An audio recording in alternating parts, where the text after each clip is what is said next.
რას დავბედით, იმაზე მეც ვაკეთებ და იმაზე მოკლედ დროში. შეიძლება მართლაც ევროპაც გავავოცო. Поздравляю весь личный состав. კარგი მანევრია ძალიან. დიაპოვნებაში გადაცემდა. ვაშა გადაცემა და თენგიზ გოგოტიშვილი ისევ გეუბნებით. კეთილი იყოს ჩვენი შეხვედრა.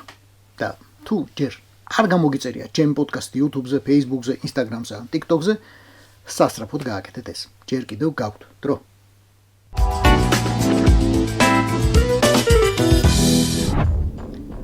არ ვიცი სადმე რამე მსგავსი სტატისტიკა თუ არსებობს, მაგრამ ეს ამბავი ნამდვილად შევა რამე კვლევაში როგორც ფსკერის მაჩვენებელი. საქართველოში დააპატიმრეს პოლიტპატიმრის მამა. ზვია ცეცხლაძის მამა ზურაბ ცეცხლაძე დააპატიმრეს. რაკიშვილის პატიმრობას აპროტესტებდა. ჯერ ვიხსენებდი მაგალითებს, მერე წყაროებში ვეძებდი. 30-იანების შემდეგ მსგავსი ვერაფერი ვერ ვიპოვე. არადა, პოლიტიკური პატიმრები ყოლია. სვიად გამსახურდია დაიჭირეს და მამამისისთვის ბუზი არაუფრენი არავის. არ თქვათ ახლა რომ კონსტანტინე გამსახურდია დიდი ფიგურა იყო და კომუნისტები ვერ შეეხებოდნენ. შეეხებოდნენ კი არა და დახურეთდნენ და გააქროვდნენ წარბი რომ აეწია რომელიმე ბელაც, მაგრამ არავის აუწევია ის წარბი. თამრი კოჩხეიძე დაიჭირეს და ჩასვეს. 2 წელიწადნახევარი იჯდა ციხეში. მამამისი კი იყო სახელმწიფო კინოსტუდიის დირექტორი ბოლომდე და არავის მოსვლი აზრად მისი მოხსნაც კი. ვერ მოხსნდნენ. პარტიიდან ვერ გარიცხავდნენ, ერთსაც და მეორეს მარტივად იზავდნენ, მაგრამ არ იკადრეს. კომუნისტებმა ეს არ იკადრეს.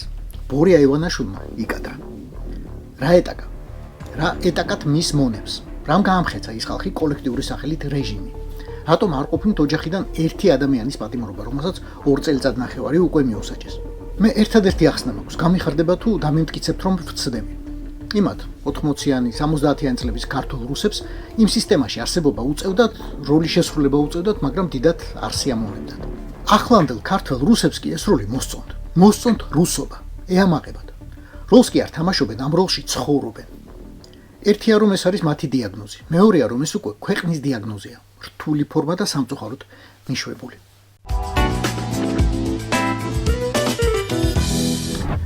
მოკლე კითხვი თუ არ და მოკლე პასუხს ვითხოვ.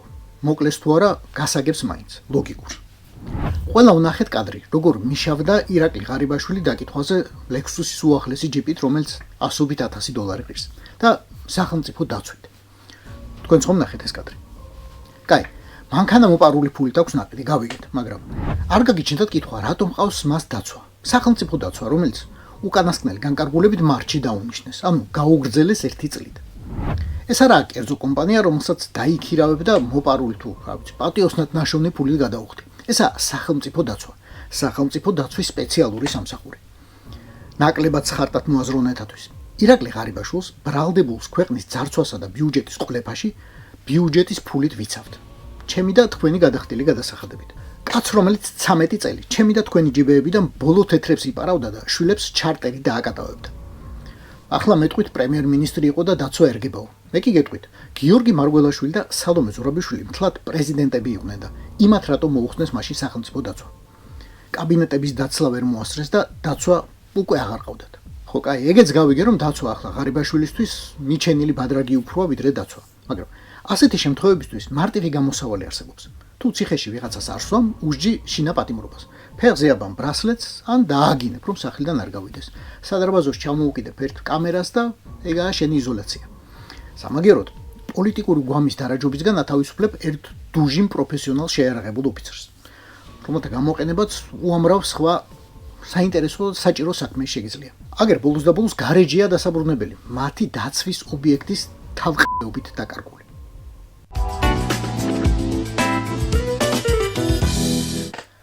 როცა ვამბობთ, ამ კოცებს იუმორის გზნობა არ აქვთ, რა კი ბორია ივანაშვილის სულიერი შვილები არიან და მის დებილურ ანეკდოტებზე აქვთ იუმორი. ალესილიო, მაგა ძალიან სწრინთ. რას ქვია არ გვაქვსო. საერთოდ რას ქვია ბორია ივანაშვილის დებილური ანეკდოტებიო. ჩვენ ბატონ ბიზნეს არაჩვეულებრივად ბუნებრივი, ხალასი და ჭეშმარიტად ქართული მახვილგონიერება გვაქვს ნაწოვიო. შეიძლება დედის რძესთან არა, მაგრამ ნაწოვი ნამდვილად გვაქვსო. და ამის დასამტკიცებლად პროჭორილელები დროდადრო ცდილობენ კიდევაც გახუმრებას. თქვენ თუ არ გეცინებათ საკუთარ თავს დააბრალეთ. ვერ აფასებთ ესე იგი. ხუმრობა ყველაზე მაგარი ხომ იცით როდის არის? სერიოზული სახით როცა გეუბნებიან ან აკეთებენ რაღაცას. ბოლო გადაობა იცით? ირაკლი კობახიძემ მამუკა მდინარაძეს უფროსი ლეიტენანტის წოდება მიანიჭა. ამხელა სუსის უფროსი, კაცი ბერია. უფროსი ლეიტენანტი გახადეს 47 წლის ასაკში. ეს იმ თავბუჩქა ბიჭის მეორე გადაობაა. პირველი იყო თვენახევრით ადრე, სექტემბრის დასაწყისში, როდესაც მდინარაძეს ლეიტენანტობა მიანიჭა. ხომ გაინტერესებთ რა იცვლება ამ ხელა სპეცსამსახურის ხელმძღვანელისთვის ერთი ვარსკვლავის მემატებით? ფული. ოჯახი ყველას გვყავს. უფროსი ლეიტენანტის წოდებრივი სარგო ხელფაში არ აგერიოთ, წოდებისთვის რასაც უხდიან არის 90 ლარი. უფროსი ლეიტენანტისა კი 100. ესე იგი მდინარაძე ყოველთვიურად 10 ლარით მეც აიღებს. და განაცოტაა. თქვენთვის შეიძლება ცოტაა, მაგრამ ქოცი ჩინოვნიკისთვის, ვინც ხელფასზე ცხოვრობს. და ჩვენ ხო ვიცით რომ ყველა ქოცი ხელფასზე ცხოვრობს. 10 ლარის რაღაცაა. ალბათ ეგ იყო მოტივი ისთვისაც საერთოდ სთხოვა წოდების მინიჭება კობახიძეს. სუსის უფროსის ხელფასი წოდება თუ აქვს 13580 ლარია და თუ არ აქვს 12410. ესე იგი პაგონებიანი მდინარაძე 1070 ლარით მეც მიიღებს ვიდრე უპაგონებო. ახლა ეს 10 ლარით დაემატება და გასწორდება ოჯახი წელში. ნამდვილი გადაობა კი ის არის ამიერიდან რა იქნება. უფროსი ლეიტენანტობას მოსდევს 3 წლიანი სამსახურის შემდეგ. 7 კვირაში თუ ანიჭებ, ნიშნავს რომ ვადამდელია. შეიძლება, მაგრამ ერთხელ. ამიერიდან ქართული კანონით მდინარაძეს ვადამდე წოდება აღარ მოემატება, ვეღარ მოემატება. ესე იგი მოუწევს კაპიტნობის რიგში დგომა მომდევნო 3 წელიწადს და მერე მაიორობამდე უკვე 4 წელი. თუ კანონი არ შეცვალეს, ეგ კი ეხერხება ცოცხლ პროჭორვილელებს. მერე კი მოლოდინის ვადა იზრდება 5 წელი ვიცე-პოლკოვნიკობამდე, 5-იც პოლკოვნიკობამდე. ახლა ეგ ყველაფერი ერთად დათვალე და 47 წლის კაცს მივუყენეთ. 17 წელი გამოდის პოლკოვნიკობამდე. უფროს ლეიტენანტ მდინარაძისთვის. და 64 წლის კაცს პოლკოვნიკობას მიმენიჭებს. არავინ. იმიტომ რომ ამ ასაკში ვიცე-პოლკოვნიკები უკვე პენსიაზე არიან. მათი მედლები ჩვილიშვილები თამაშობენ, სანამ გაიზრდებიან და მშრალხიძე ჩააბარებენ გასაფრთხილად. სუსის უფროსის თანამდებობა კი პოლკოვნიკისა კი არა, გენერალ-პოლკოვნიკისა. ანუ მამუკას კიდევ ბევრი წლითა და აწლეულით საქმე არ მოაკლდება. თუ მაგნეხას დარჩა რა თქმა უნდა თანამდებობას. ოღონდ მე ერთი რამე მინდა ვიკითხო. ვითხოვ. წოდების მინიჭებამდე, ანუ ფაქტიურად სამხედრო სამსახურში აყვანამდე, სამედიცინო კომისია თუ გაიარა კანდიდატმა და კომისიამ რაო, ვარგისიაო. არ მგონია რომ რომელიმე პროფესიონალ ექიმს ამ დასკვნაზე ხელი მოეწერა, როდესაც მდინარაძის შესიებული კოჭები ყველას აქვს ნანახი. ეს არაა ჯანმრთელობის დამაკმაყოფილებელი მდგომარეობა, მეგობრებო. ქრონიკული დაავადება, გულის, თირკმლის, სისხლძარღვების, სახსრების ან ყველაფრის ერთად. რითაც კანდიდატი შემოწმებას ვერ გაივლის, დაბრაკავენ. და ამიტომ მგონია რომ მდინარაძემ კობახიძეს ჯანმრთელობის ყალბი ცნობა წარუდგინა. მაგრამ აი ვთქვი ეს და ვიფიქრე და მე რა, აი ჯანმრთელობის ცნობა რა გახდა, როცა ქოცების ნახევარს დიპლომი და სერტიფიკატი აქვს გაყალბებული. მათ სულიერ ლიდერს კი ქორწინების ფრანგული მოწმობა.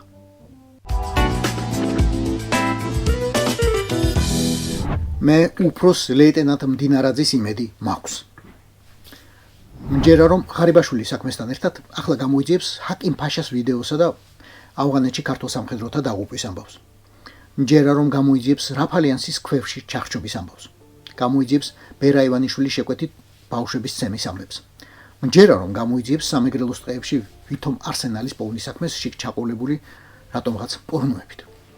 მჯერა რომ გამოიძიებს პირადი ცხოვრების მასალების გავრცელების გზებს მას შემდეგ რაც დისკები პირადად ღარიბაშვილმა საჯაროდ გაანადგურა.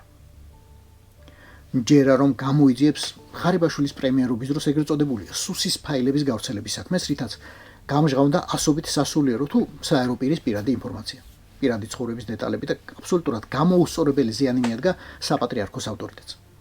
მჯერა რომ გამოიძიებს თინა ხიდაშელის გინების საქმეს. რა ვიცი მაგის დედის ანა მაგის ცოტნისაც რა კაროჩე რა. მჯერა რომ უფროსი ლეიტენანტი მდინარაძე გამოიძიებს იმ გამოძიებათა სისხლიან კვალს, რომელთაც ღარიბაშვილი პირადად წარმართავდა თავის დროზე. გამოიძიებს ზურაბ ჟვანიას საქმიდან ფოტოს ვითომ გაჟონვის ამბავს.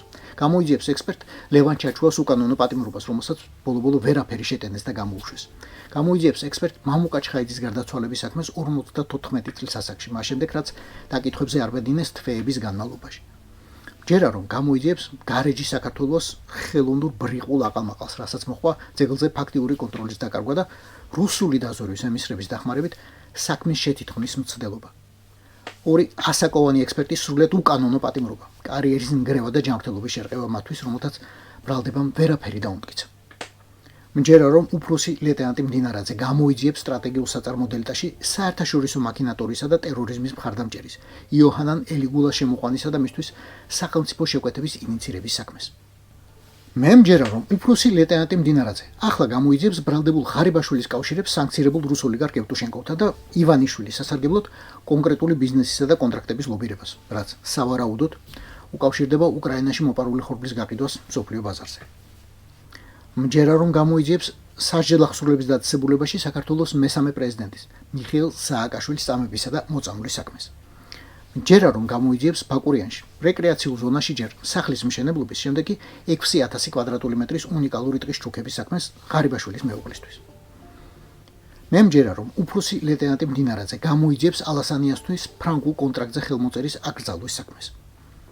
მჯერა რომ გამოიძიებს იმდროინდელი პრემიერის ღარიბაშვილის ანტივაქსერულ მოწოდებებს და ბოლო-ბოლო დათვლის იმ ცოდულთა სულებს, ვინც მას დაუჯერა, არ აიცრა და ვეღარ გადარჩა. ვაქცინირებულ პირს ჩვეულებრივი მართება ომიკრონი, მაგალითად მე ვარ, აგერ ერთი მაგალითი. მჯერა რომ გამოიძიებს ღარიბაშვილის მინისტრობისას თუ პრემიერ-მინისტრობისას ოპოზიციონერებზე თავდასხმისა და სახელმწიფო უწყებების აბსოლუტურად ნულოვანი რეაგირების ყველა საქმეს. მჯერა რომ უფროსი ლეიტენანტი მდინარაძე გამოიძიებს საზოგადოებრივი ორგანიზაციებისა და თავისუფალი მედიის დევნის ყველა შემთხვევას. მჯერა რომ გამოიძიებს მთავრობის ადმინისტრაციაში თავის დროზე დასაქმებული ბოტების საქმეს, რომლებიც მართველი პარტიის ინტერესებში მოქმედებდნენ, რატომღაც და ბიუჯეტიდან ფინანსდებოდნენ. მჯერა რომ უფროსი ლეიტენანტი მდინარაძე გამოიძიებს რელიგიური თუ სხვა ნიშნით ადამიანებისა და ჯგუფების დევნის ყველა შემთხვევას. მჯერა რომ გამოიძიებს პრორუსული ჯგუფების სამთავრობო ხელშეწყობისა და გამოყენების საქმეებს, რასაც მოყვა ჩემი მეგობრის ლექსო ლაშქარავას მკვლელობა 2021 წლის ივლისში. მჯერა რომ უფროსი ლეიტენანტი მდინარაძე გამოიძიებს საქართველოში სერგეი ლავროვის ოჯახობის ქორწილებისა და პროპაგანდისტ პოზნერის იუბილის გამართვის საქმეს, რისი გაპროტესტებისთვისაც ათობით პატრიოტი ახალგაზრდა დაარბიეს და დააკავეს თავის დროზე. მჯერა ჩარტერის საქმეს რომ გამოიძიებს, მაგისაც მჯერა. ოჯახის უეცარი გამდიდრების, ნახევარი კახეთის მიწების დაუფლების, ქარხნების დაპატრონების საქმეებს რომ გამოიძიებს, მაგისაც მჯერა. ეს საქმეები გამოძიებას ითხოვს. ეს კითხვები ითხოვს პასუხებს და სხვა ვინ გასცემს პასუხებს თუ არა მამუკა მდინარაძე, თუნდაც თავისი ჯანმრთელობისა და კოჭების შესიების ფასად.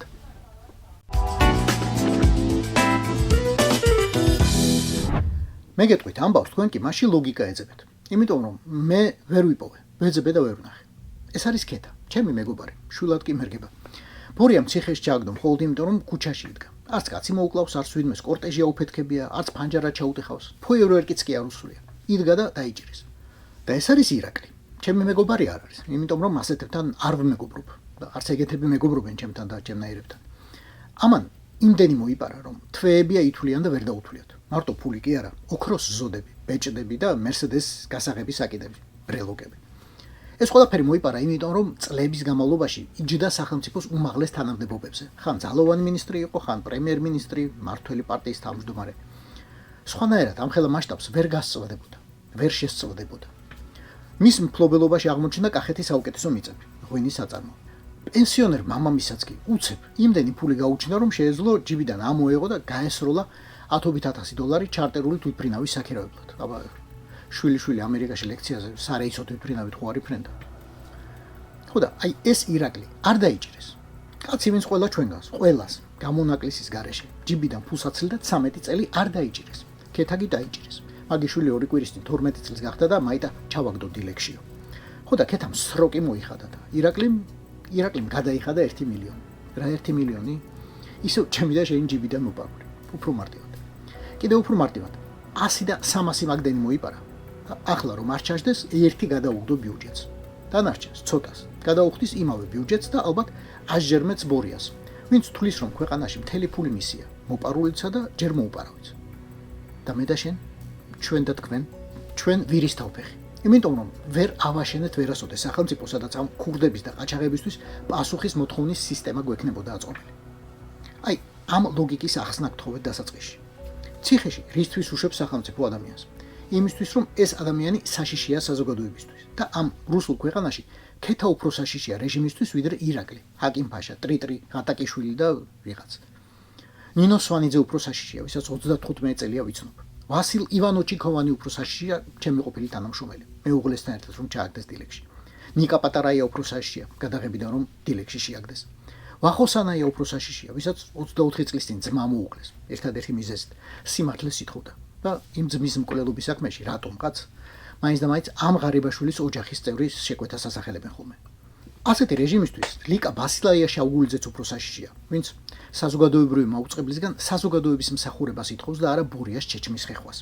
გიორგი ლიფონოვა უფრო საშიშია, იმიტომ რომ თქვენთვის უკონტროლო და სიმართლის მთქმელი არხის დამფუძნებელი ჰქვია. კიდევ რამდენი და კიდევ რამდენი. ყველა ის ადამიანი, პროტესტის მედროშე თუ შეუმჩნეველი წევრი, გაცილებით უფრო საშიშია რუსი ბორიასთვის, ვიდრე ასობით მილიონის მომპარავი მისივე მონა. მონამ დიდარიც კი მონად რჩება. როგორც კი ბურკილებს უხსენებს, სუნს აყენებს. და ეგ არის ჩვენი პროტესტის მიზანიც. ქვეყნის განიავება არა მხოლოდ მბრძანებლებისგან, არამედ მათი მონებისგანაც. რაც დავბიდი, იმაზე რაც ვაკეთებ და იმაზე მოკლედ დროში. შეიძლება მართლაც ევროპაც გავაუწყო. Поздравляю весь личный состав. Я помню, очень гадაცემდა.